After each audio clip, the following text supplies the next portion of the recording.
Il y a la récolte d'algues sauvages, mais il y a aussi des cultures d'algues en mer. L'élevage permet ainsi de nourrir des coquillages. Et vous n'avez pas des parasites qui poussent au cours de l'été du coup? Pas ici, pas tant que ça. Ouais, un petit peu au bout des ectocarpales sur les pointes. Ouais, ça voilà. Ouais. Mais pas tant que ça. On est à l'entrée de la Berverac. On a les îlots de l'île de la Croix qui sont là.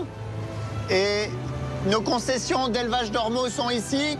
Et elles sont complètement entourées de cultures d'algues. Les algues, c'est le fourrage pour nos animaux. Et donc l'ormeau, c'est le brouteur des mers.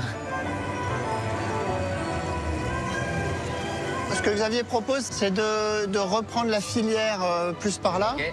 Et de la lever le rideau. Ouais, je sais pas ce que Sylvain, l'éleveur d'ormeaux, accueille aujourd'hui un expert, Vincent Doumézel, qui plaide la cause des algues partout dans le monde.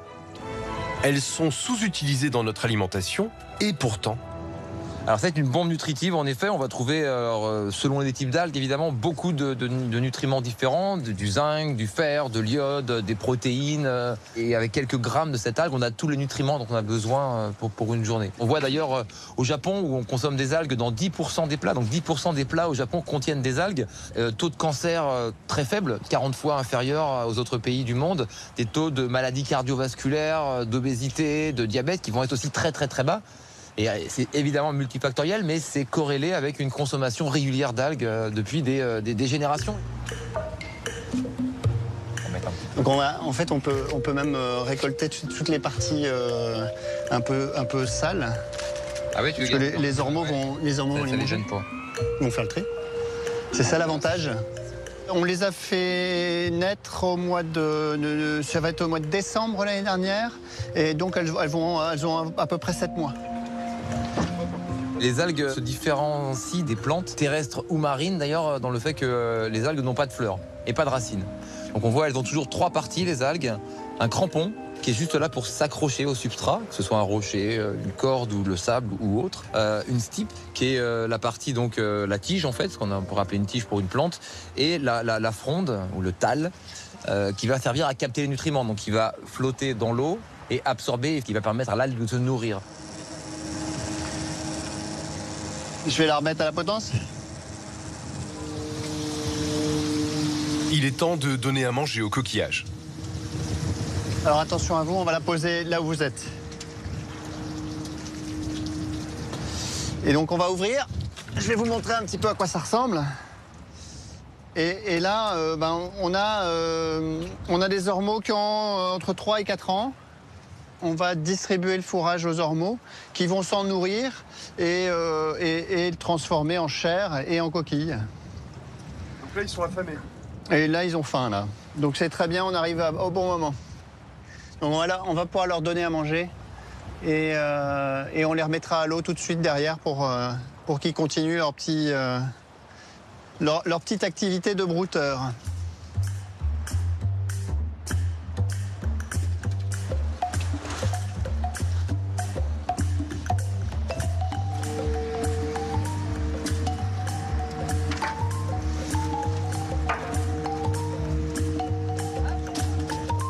Tu te mets à l'eau par là, non? Mais pas où par là? Ouais, par là. Par-dessus la filière. Les algues, Vincent est allé les admirer dans toutes les mers du globe. Ah, génial! Des beaux bébés.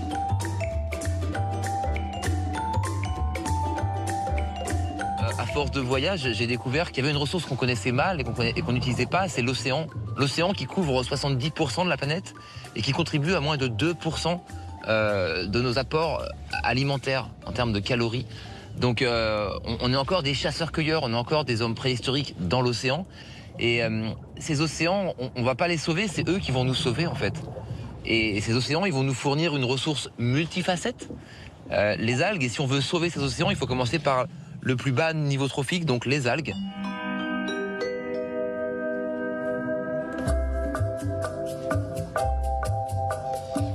Vincent, l'ambassadeur, et son ami Philippe, le chercheur, font tous les deux partie d'une coalition mondiale pour les algues. Donc là, on se retrouve vraiment en haut de l'estran parce que la marée a monté hyper vite. Hein. On est à pratiquement 3 heures après la marée. C'est maintenant que le courant est le plus fort. S'il y a bien un haut lieu de la recherche sur les algues et leurs bienfaits, c'est Roscoff. Ça, c'est du Chondrus crispus. Donc ça, si vous le mettez dans du lait, le lait va se solidifier et va devenir un flan immédiatement. Donc ça s'appelle le pioca en breton. C'est intéressant si vous avez des enfants, vous leur faites cueillir du Chondrus comme ça. Vous mettez du lait, un petit peu de vanille ou du chocolat, faites cuire avec le Chondrus et vous aurez un flan. C'est très rigolo à faire. Dans 80% des produits alimentaires transformés, on retrouve ces extraits-là. C'est aujourd'hui une très très grosse industrie pour les algues. Le potentiel est immense. En médecine aussi, les algues sont une source d'espoir. Donc il y a eu des essais, par exemple au CHU de Nantes, des souris qui ont un régime alimentaire à base d'algues vertes ont des syndromes de dépression qui sont atténués. Donc en fait, il y a des effets qui sont mesurés. En Chine, on a mis au point une molécule qui semblait prévenir en fait le développement des symptômes de la maladie d'Alzheimer. En identifiant comme mécanisme effectivement le fait que les extraits d'algues empêchent de l'inflammation dans le cerveau qui est à la base de la maladie d'Alzheimer. Tous les deux sont conscients que les algues ont mauvaise réputation, car la Bretagne est soumise à un fléau, la prolifération d'algues vertes en décomposition, loin des algues cultivées ici en bassin.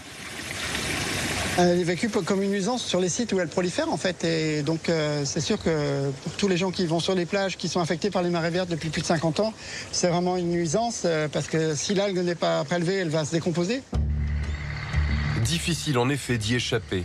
Une invasion due au rejet massif de nitrates provenant de l'agriculture intensive. Et pourtant, l'algue verte, lorsqu'elle n'est pas en décomposition sur les plages, a des qualités. Ces algues-là, elles ont des taux de croissance journaliers qui dépassent parfois les 25% par jour. Et donc ça, c'est vraiment très performant parce qu'en moins d'une semaine, on a fait multiplier par 4 ou 5 le stock d'algues. Aujourd'hui, une algue de culture comme ça, qui est produite même au Portugal, en fait, elle s'écoule sur le marché à plus de 12 € le kilo. Vous voyez l'absurdité un peu et l'hérésie dans laquelle on est, où ces algues vertes, comme l'explique Philippe, sont extrêmement riches en protéines. Et pour nourrir les productions de poissons en aquaculture, on va faire venir du soja OGM qui a déforesté l'Amazonie et traversé la planète. Donc on a une algue locale qu'on laisse pourrir sur la plage, qui pourrait remplacer les tourteaux de soja OGM qu'on importe du Brésil aujourd'hui. L'algue est aussi un fertilisant naturel. Je peux témoigner que ça marche, parce que j'ai une maison en Bourgogne où je mets de l'algue dans mon jardin et je peux vous dire que je fais la jalousie de tous mes voisins parce que j'ai les plus belles tomates de tout le village. Voilà. Pour promouvoir cette cause, Vincent a écrit plusieurs livres. Il est aussi conférencier à l'ONU. 20 ans passés dans l'agroalimentaire lui ont montré les limites de notre modèle. En France, on a par exemple 600 chercheurs qui travaillent sur 2 types de blé très similaires qu'on cultive depuis 12 000 ans. Dans le même temps, on a à peine 100 chercheurs qui travaillent sur 24 000 types d'algues différentes qu'on a commencé à étudier il y a quelques décennies au mieux. On me demande souvent pourquoi cette révolution, elle n'est pas déjà en marche depuis longtemps. La réponse, elle est ici, elle est qu'on manque d'endroits comme ça, qu'on manque de scientifiques comme Philippe, surtout, qui est quelqu'un, pour moi, le meilleur au niveau européen et un des meilleurs mondiaux. On manque de gens qui connaissent et qui comprennent les algues. Les algues ont un impact sur tout leur environnement. Pour les huîtres aujourd'hui, qui font face avec le réchauffement climatique à des maladies de plus en plus importantes, etc., c'est de voir comment les interactions qu'elles ont avec des algues peuvent atténuer en fait les effets des maladies. Développer des cultures d'algues ou dans certains cas aussi restaurer des forêts d'algues qui sont en train de disparaître avec le réchauffement climatique, ça a des enjeux multiples, y compris pour atténuer en fait les conséquences de l'excès de CO2 qui arrive dans les océans en fait et qui les acidifie.